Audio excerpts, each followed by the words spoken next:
Jadi yang dapat kita katakan bahwa di dalam kasus mafia hukum, yang heboh itu hanya prosesnya, tapi tidak berujung. Dan memang inilah republik yang lebih pandai membuat kehebohan, bahkan untuk mengusut sebuah kasus harus dibentuk tim sedemikian rupa banyaknya, dan juga harus begitu banyaknya dikeluarkan instruksi sampai instruksi presiden, tetapi tidak efektif.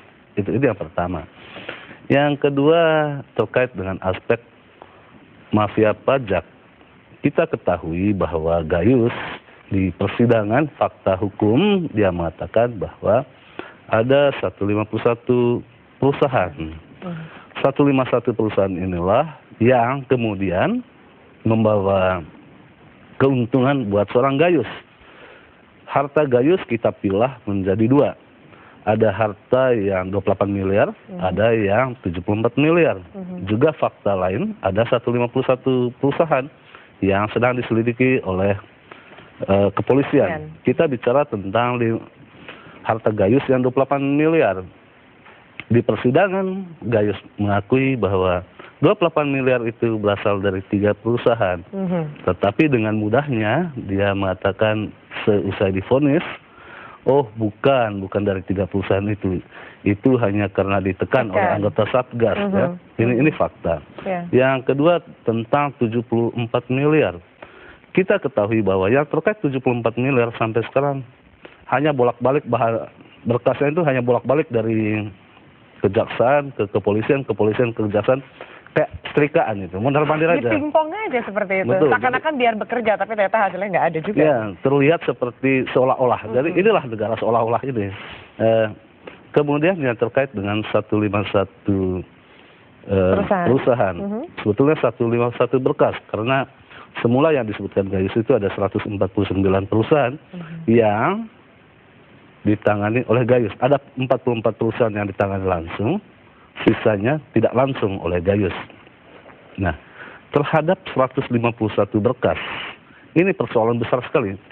Bahwa mula-mula kepolisian bisa membawa keluar dari kantor ke Ditjen Pajak berkas itu ke Mabes Polri. Akan tetapi kemudian kita ketahui berdasarkan penjelasan bahwa sesuai dengan Undang-Undang Tata Cara Perpajakan, berkas itu menjadi rahasia yang tidak boleh dibuka oleh siapapun.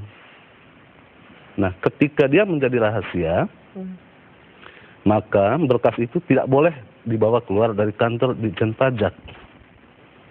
Bayangkan, kita disandra oleh aturan yang dibuat oleh kita sendiri. Ini persoalan besar. Nah, apa makna semuanya?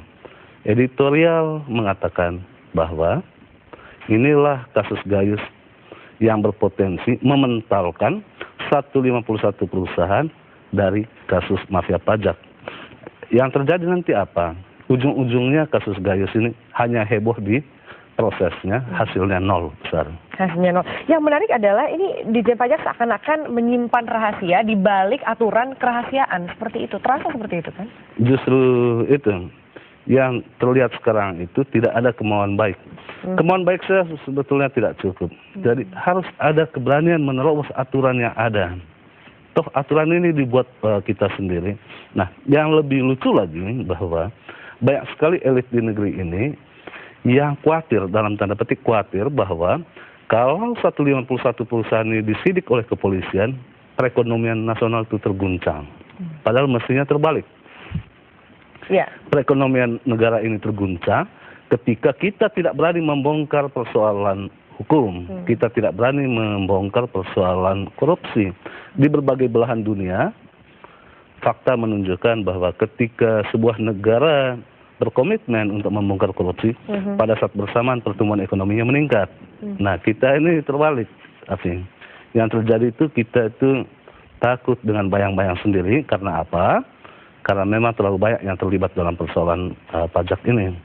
Patut diduga, seperti yang dikatakan oleh mantan pengacara Gayus, Adnan Budi Nasution, kita pun pesimisme terhadap KPK yang sudah menangani kasus ini. Karena apa? Karena dia berkolaborasi dengan institusi yang di dalamnya sebagian anggotanya terlibat di dalam mafia pajak maupun mafia hukum. Bayangkan seorang, sekarang kita sebut mantan pengacara dari Gayus saja mengatakan seperti itu sulitnya untuk mengurai benang kusut yang terjadi dalam kasus Gayus ini. Seperti itu. Ya, harus kita tegas katakan bahwa memang tidak ada keinginan dari pemerintahan ini untuk menuntaskan kasus Gayus. Keinginan itu baru pada sebatas kemauan. Ada kemauan untuk membongkar.